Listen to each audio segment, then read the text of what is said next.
Ada orang nanya kami, mun emas public gold yang dipost dari cawangan public gold, macam ni cara untuk kita tahu dia asli kah ataupun tiruan. Semua emas jenama public gold yang dikeluarkan dari kilang public gold pun yang terletak di Pulau Pinang bukan melalui cawangan public gold. Emas-emas tu telah melalui ujian keturunan yang ketat dan mempunyai sijil keturunan yang disahkan oleh penguji keturunan logam iaitu Tuan Abdul Syukur Anwar yang merupakan seorang esaya yang bertauhid. Emas yang beratnya di bawah 21.25 gram akan dihantar ke alamat tumpuan menggunakan pos yang berinsurans yang mana perhantaran tu 100% dilindungi insurans mun emas dalamnya hilang dalam perjalanan ataupun mun berlaku keadaan seperti campur tangan dan dapat emas yang sip tulen.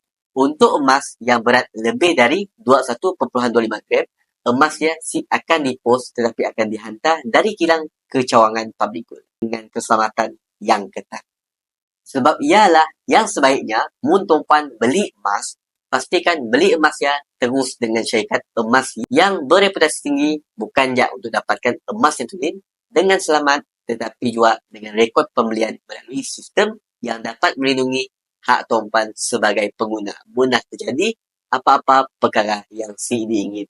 Semoga perkongsian kami itu bermanfaat dan boleh follow kami untuk info lanjut tentang emas.